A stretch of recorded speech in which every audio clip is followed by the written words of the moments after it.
How's it going guys, Chris here, and in this guide we'll be taking a look at all the new enemies in Atomic Heart's Enchantment Under the Sea DLC.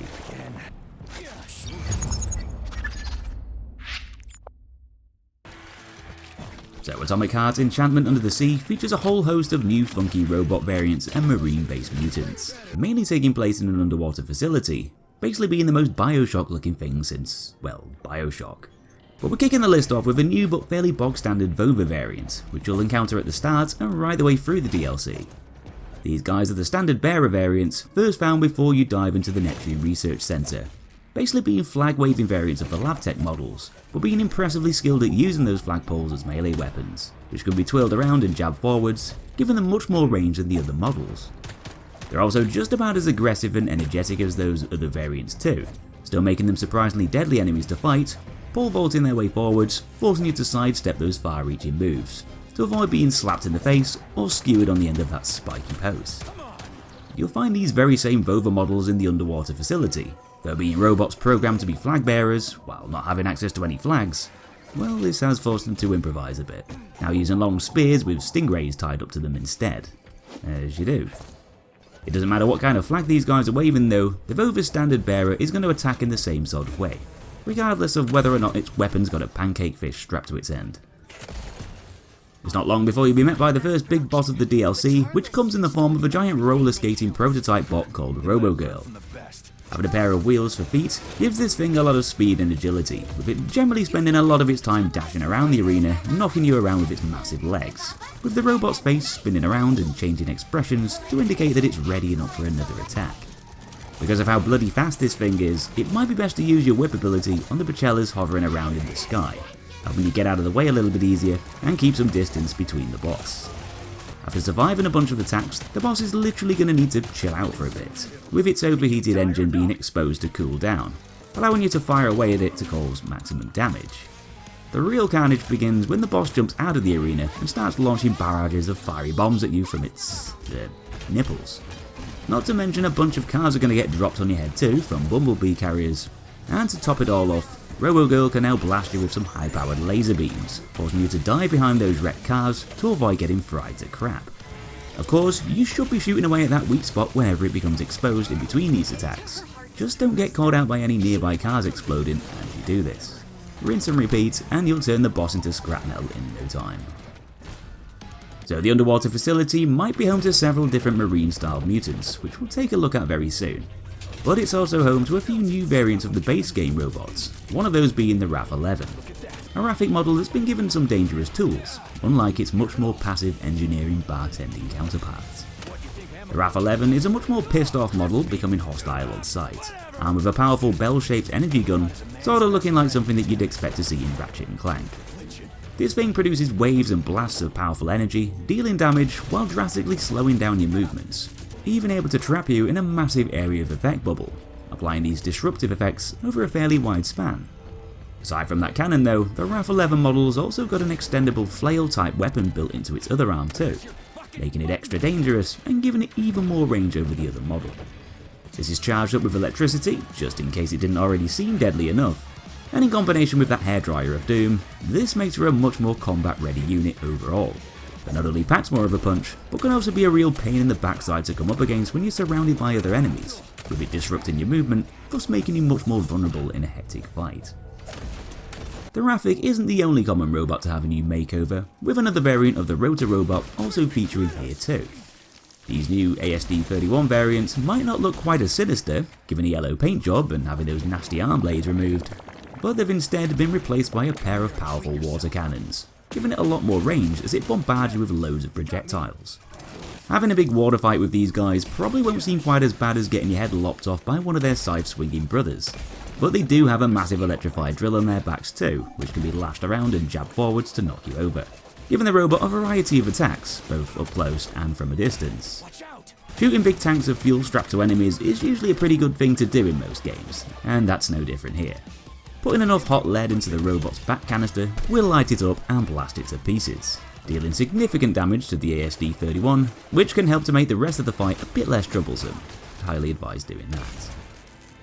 One of the more obscure enemies that pops up in the facility is a new fly-in drone called the Look 4 series Cuttlefish. Something you're not really going to see much of, but it's still worth a mention anyway. Thankfully, these things are nowhere near as punishing as the owls from the base game, as instead of whizzing around in the air slapping you in the face with a bunch of missiles, they'll instead use some sort of tractor beam device which pulls you towards the drone and generally disrupt your movement. A little bit annoying if you're taking on other enemies at the same time, with it kinda having a similar effect to the RAF 11's energy beam, but not really something that you need to worry about, being an enemy type that you'll barely even notice. Aside from a bunch of different robot variants, there's also a few new organic life forms lurking around in the depths too. One of those being a prehistoric style marine creature called the Trilobite. These guys act more like pests than proper enemies, being small slug-like things that typically live on the ocean floor around the research centre. A lot of them have managed to find their way into the facility though, being creatures that seem to be fine living both in and out of the water, with them being surprisingly aggressive when they're hunting you down, zipping around the place by curling up into a ball and rolling around on the floor to get within striking range. Trilobites don't exactly have many ways to attack, mainly just leaping at you over distance, using their speed and numbers to try and catch you out. Being such puny little things, they're barely going to do much damage, and they're not going to be able to take much damage either, going down in just a single shot, or by giving it a whack in its little alien looking face. Probably not an enemy that will give you many problems, but still one that might be a bit of a nuisance when you're also surrounded by other tougher opponents. The Neptune Research Centre also seems to be overrun by crab people, another mutant type that likes rolling around and sticking together in groups, though being much more effective fighters than the Trilobites, having a few unique things to give them an edge in combat. These Craboid mutants are pretty agile creatures that can quickly overwhelm their prey, snapping at you with their claws and diving around the place on those skinny little hind legs. But because of their hardened shells, this also makes them a tad more resistant to your gunfire too, with some shots getting deflected by the creature's carapace, giving them a bit of extra durability to your attacks. For this reason, it's generally best to aim for the much squishier underside of the mutant, which can be easier said than done, when there's a whole gang of them jumping all over you at once. The Craboids are very aware of their exposed undersides being vulnerable, and sometimes even curl up on the ground because of this, allowing their buddies to take over from them while being protected by that shield-like shell. Giant angry crabs running amok is one thing, but one of the weirdest sea creatures in the complex actually comes in the form of a translucent octopus mutant, which can typically be found hanging around in vents up on the walls. These mysterious Octopups actually rely on their offspring to do most of the work for them, as they'll attack you over distance by spitting out their angry little kids, which relentlessly chase you down through the air, only to self-destruct into harmful clouds of nasty purple ink as they get close by. Definitely a good idea to shoot them before that happens, of course. Though being such small targets, these floating baby mutants can sometimes be a bit tricky to hit, also dealing fairly hefty amounts of damage if a bunch of them manages to catch you out unexpectedly.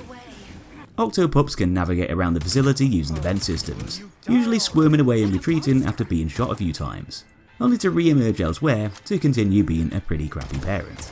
giving you a slap with those ghostly tentacles if you get close to the creature, but mainly resorting to those range attacks, being a timid mutant that prefers keeping its distance.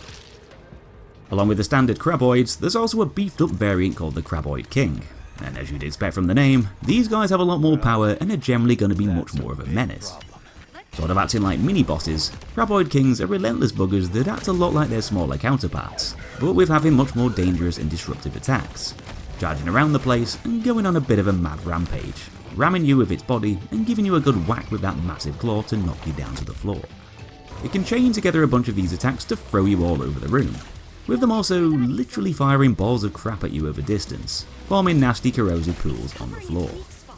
Because it's also got that damage resistant shell on its back, actually hurting this thing is going to be even more of a challenge too, especially with it constantly covering up its weak spot, guarding itself using that huge claw.